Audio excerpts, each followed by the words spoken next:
So we're very delighted that today, this is the 10th Global Conference, and it's still alive, and we'll find out by the end of this conference where it might actually end up. And in year 2000, when the first Global Conference was organized, and that's when Ajahn Brahm appeared as a much skinnier, slender monk.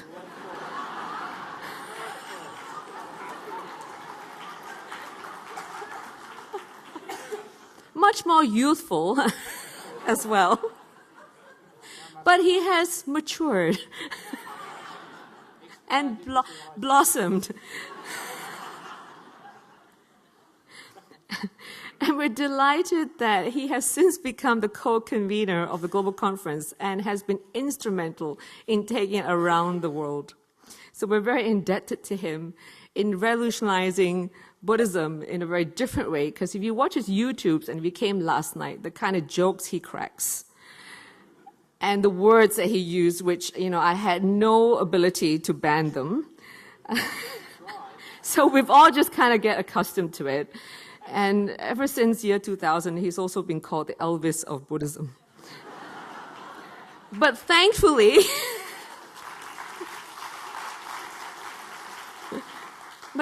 he doesn't attempt to sing nor gyrate on the stage. That would be absolutely horrifying. Don't even think of it. So the conference organization here has been due to 25 key people coming together with Dr. Walpola, and to their great efforts and all the supporting cast that has come together as well, and your grand attendance. So let's give them all a round of applause again, including yourself. Thank you.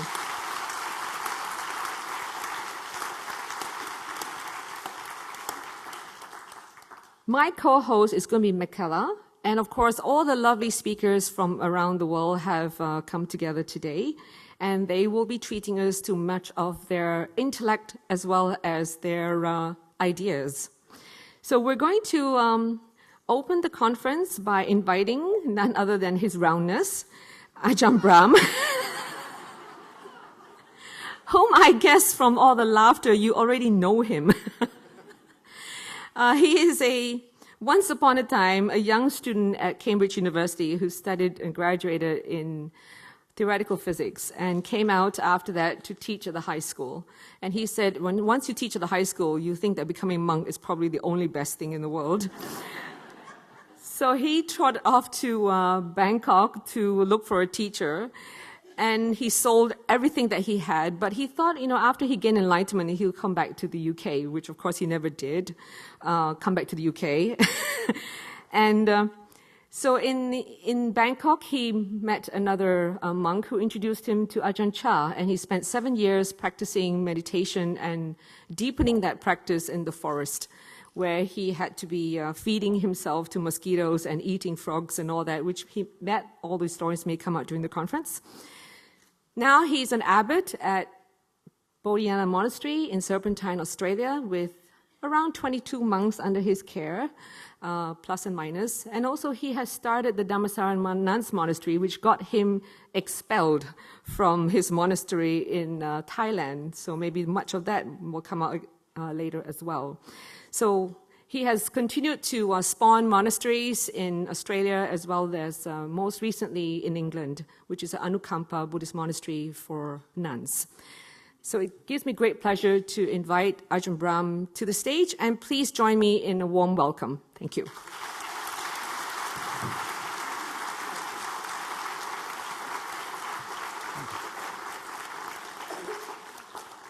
Very good. I take no responsibility for my size. That is people like Angie's fault, and Walpola and Indy, PL and Indy Walpola for feeding me too much, and for the lady who gave me a brownie this morning. But, as you all know, one of the first books which I read was called Opening the Door of Your Heart, and I always say that also means opening the door of your mouth, to be a field of merit for other people so you can put things in my tummy. I don't own it. It's not me, not mine, not a self. So I've given that to you. I always say let go, and that's what I do every time. And just how important this message is for our modern life is actually explained by the fact that even when you go to the toilet, like I did just a few moments ago, if you put too much willpower and control and effort, you get hemorrhoids. If you let go, you are healthy. So anyway, it's my pleasure to say some few words for the opening of this 10th Global Conference on Buddhism. And again, went to the first one, and the second, and the third, and the fourth, and the fifth. And now it's the 10th Global Conference, but the 10th is a special number. You got 1 is a special number, you got 2 is a really very special number like Namarupa, the 3 characteristics of existence, the 3 refuges, the 4 noble truths, the 5 powers and the 5 khandhas, components of existence, the 6 sense bases, the 7 factors of enlightenment, the 8-fold path, the 9, what was the 9? I figured out that's the 9 jhanas. And the 10 is the first number which has no meaning at all. So this is special. So anyway, and of course the reason that I'm here is because I've got a big mouth as well as a big tummy. The two usually go together. And the reason is because in a moment of lack of mindfulness and compassion for myself, I suggested, it was me who suggested last time in Perth, when they say, where can we have the next global conference? And I looked at PL and Indy and I thought, yeah, I can manipulate those. And I did suggest to them, and it really happened. And because it was my suggestion, I had no choice. I had to come here.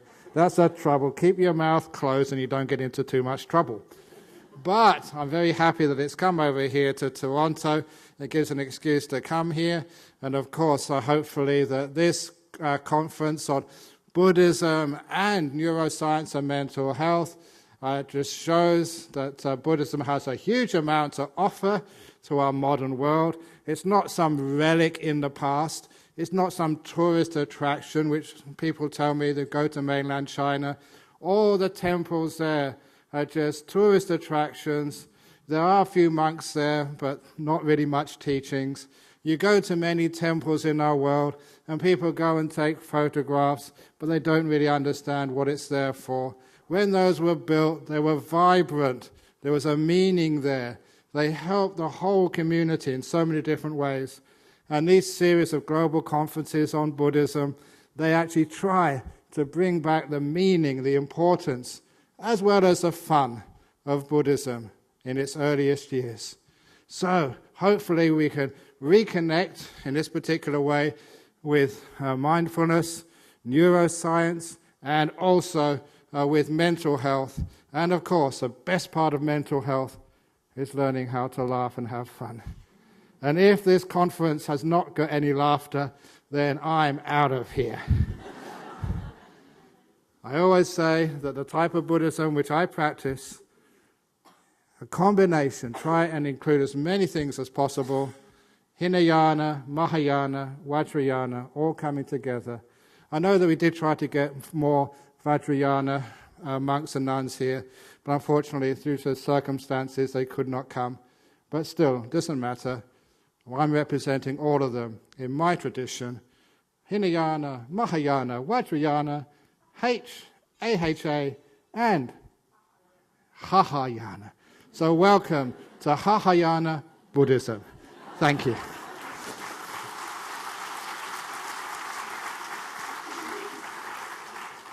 Thank you very much, Ajahn Brahm, for those opening words. And now I'd like to invite a very special Sangha member who will be giving us the welcome address. The speaker is going to be none other than somebody who teaches and meditates as well, and he's known as the urban Buddhist monk.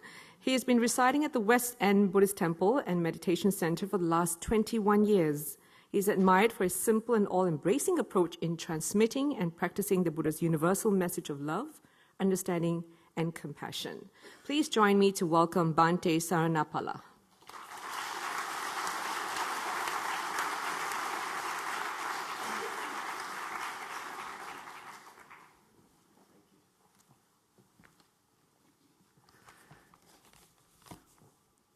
Thank you. Thank you. Good morning. Good morning. How are you doing? Are you delighted to be here? Oh, wonderful. So I'm glad that you're here. I don't have a lot of time. I'm restricted to just 3 minutes. So I'm going to stick to the time. So on behalf of on our temple, the Western Buddhist Temple and Meditation Center, and the 10th Global Conference on Buddhism Organization Committee, and it's with great pleasure that I welcome you to Canada, to the great city of Toronto.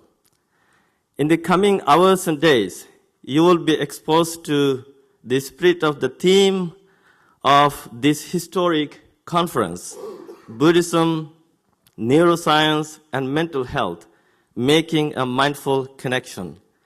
A significant step in the right direction to understand the universal appeal of Buddha Dharma, which we as monks and nuns have a duty and obligation to share with the seekers as an integral part of our monastic calling. We, the conference organizing committee and volunteers of this two-day conference, are so grateful and forever thankful to Venerable Ajahn Brahm. And of course, Doctors Pial and Indi Valpola for being instrumental in bringing this global conference on Buddhism here in Toronto, Canada. I tell you, it's a long time coming for these events to find its way here in the Western Hemisphere. And now it's here. We are blessed. Thank you very much, Ajahn Brahm, for giving us the 10th Global Conference to Toronto. And I also want to give a warm welcome to the Most Venerable Ananda Mahathera, the Mahanayaka of the Sri Lanka Amarapura Dhammarakshita Nikaya. Thank you, Mahanayaka Mahathera, for accepting our invitation to attend our conference as an observer all the way from Sri Lanka. So, past 4-5 weeks, it has been a wonderful time for the Buddhist community in Toronto. May 28th, we had the huge Vesak Buddhist Festival, and then we had His Holiness Karmapa in town. And then this weekend, as we are having this 10th Global Conference in Toronto, we also having another conference in Toronto at the U of T, organized by another temple. So this is such a wonderful time. I want to conclude with one important word of caution. Of course, science is no respecter of persons or religions. You and I not out here this morning to put all our reliance on science in order to prove the truth of Buddhism. Really, Buddha's teaching needs no such help. On the contrary, it's the other way around. It's the scientific community that needs validity, as the knowledge and familiarity with the teaching of Buddha can only help the scientist to do his or her research better. Remember, scientific theories too face that inevitable change and lend themselves to be debunked. As I said before, you are really not defined by your thoughts or your idea as to who you are. Well, my dear friends, in conclusion, I shall leave these few ideas with you. I wish you all fruitful deliberations and a successful conference. Thank you for your attention. Thank you. Thank you very much, Bhante Saranapala, for your welcome address. And now we have somebody from the organizing committee who has been chairing the academic program And he's none other than the director of the Nalanda, or the president of the Nalanda Institute, which is dedicated to educating the public about Buddhism. And he's also the clinical psychologist and psychoanalyst and practices at the University of Toronto in the Buddhism, Psychology, and Mental Health program. Dr. Toniato has published over 100 articles and book chapters about substance and behavioral addictions, especially in problem gambling and mindfulness meditation. Please join me to welcome Dr. Tony Toniato.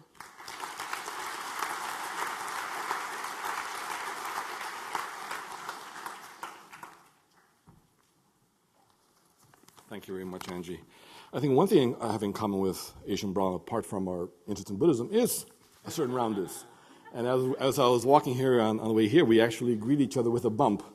I think that's kind of a new form of spiritual connection, I think. I study Vajrayana, and there we often greet our teacher with putting our heads together, but this may be a new tradition to begin, especially with older males, maybe. I'm going to, in the few minutes I have, read to you a message to this conference here, sent to us by the Venerable Bhikkhu Bodhi. I'm sure many of you know who he is. For decades, he's been translating and interpreting the major text of the Pali Canon, translating and making it available to students all over the world, and is probably among the most widely relied upon texts. And I have all his teachings and his translation, his books. But he sent us a beautiful message this morning, a few days ago, which I'd like to read verbatim. He says, "We live in an age when people all around the world have been knit into a single global community, interconnected and inextricably interdependent, period. Yet as humankind has become more closely bound together, the problems and challenges we face have become more formidable. Each of these challenges, rising income inequality, the spread of nuclear weapons, the surge of right-wing extremism, and most ominously, the destabilizing of the Earth's environment, is global in reach and colossal in scale. Each threatens to divide us and even puts at risk the continued viability of human civilization. Looking at our global situation through the lens of the Buddhist teachings, we can see that the daunting problems we face ultimately originate from the human mind. Their origins lie in what the Buddha called the three unwholesome roots: greed, hatred, and delusion. To resolve these problems, therefore, it won't be enough to merely make external changes, to adopt new policies, and install new governments. In the final analysis, the problems will have to be tackled by transforming the minds and hearts of human beings. The Buddha has shown that the most effective way to bring about the needed transformation is a path of moral and mental purification. The core of this process is the cultivation of the four foundations of mindfulness. When grounded upon moral conduct and guided by wisdom, the systematic practice of mindfulness provides a powerful lens for seeing into the depths of the mind and thereby for undertaking the slow, laborious, but rewarding process of steering the mind to the heights of liberation. As, collectively, we work to free our own minds from greed, hatred, and delusion, in subtle but tangible ways we make a powerful contribution towards social transformation, forming centers of calm, wisdom, and compassion that can spread out through the wider society. Without exaggeration, it can be said that today we either flourish together or perish together. The choice is up to us. I hope that at this global conference in Buddhism, the participants will explore the potentials of Buddhism not only for promoting inner peace, but also for helping to create a kinder, more peaceful, more compassionate society in which people live together with mutual care and respect. With Metta, Bhikkhu Bodhi. Well, of course, this says much better than what I would have liked to have said, and it echoes for me very strongly the message of this conference. I think the title, as you have been seeing behind us here, reflects what is so unique about Buddhism. Its ability to dialogue with what is really the dominant ideology of the West, science, whether it's psychological science, neuroscientific science, or clinical science. And over the next 2 days, you will hear from many experts who will address different aspects of this dialogue and will leave you with a great understanding of the incredible contribution that Buddhism can make to achieving the goals that the Venerable Bhikkhu Bodhi has mentioned. So I'd like to conclude with that comment and invite Ajahn Brahm to lead us in the meditation session, which I think you're going to be doing at this point. Thank you.